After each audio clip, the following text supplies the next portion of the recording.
barmağa üzük taxmağın fəziləti və onun qaydaları haqqında. Bu haqda nəql olunmuş hədis və rəvayətlərdə üzüyün sağ ələ taxılması tövsiyə edilmişdir. Üzərində müqəddəs yazı, şəkil, daş olan üzüklər ayaq yoluna gedərkən barmaqdan çıxarılmalıdır. Həzrəti Peyğəmbər Əli əleyhissalama etdiyi tövsiyələrinin birində buyurur: bizə iman gətirmiş həqiqi müsəlmanlar üzüklərini sağ əllərinə taxarlar. Mikail və Cəbrail da bu sünnətə əməl edərlər. Bu işi sənə də tövsiyə edirəm. Üzük qaşlarının ən fəzilətlisi isə qırmızı əqiqdir. Kişilərə qızıl haram olduğu üçün onlar gümüş üzüklərdən istifadə etməlidirlər. Adi dəmir, polad və bürüncdən düzəldilmiş üzüklərdən istər kişi, istərsə də qadın istifadə etmək məkruhdur. Peyğəmbər salavatullahın barmağına taxdığı üzük gümüşdən idi. Üzüyün üzərində bu sözlər yazılmışdı: Muhammedun Rasulullah. Həzrət Əli adətən 4 üzük taxardı.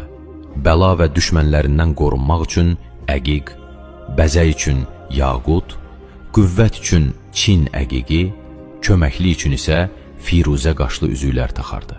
İmam Sadiq əleyhissalamdan nəql olunmuş hədisdə deyilir: barmaqlarına əqiq üzük taxan əməli salih möminlər hər zaman xoşa gəlməz hadisələrdən və qəm-qüssədən uzaq olarlar.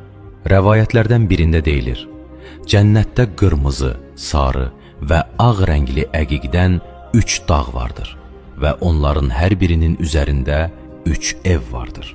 Bu evlərdən biri Həzrəti Peyğəmbər, biri Həzrəti Fatimənin, o biri isə İmam Əlinindir. Evlərin altından buz kimi soyuq və süd kimi ağ çaylar axır. Bu çaylardan yalnız Peyğəmbər, onun övladları və onların davamçıları içər. Allah Taala əqiq üzük taxılmış əlləri daha çox sevər və dualarını müstəcəb edər. İmam Hüseyndən nəql olunmuş hədisdə deyilir: Həzrəti Musa Tur dağında Allah Taala ilə münacat etdiyi zaman yerə nəzər saldı və üzünün nurundan əqiq yarandı. Sonra Allah Taaladan ona belə bir xitab gəldi: And olsun müqəddəs zatıma, Əli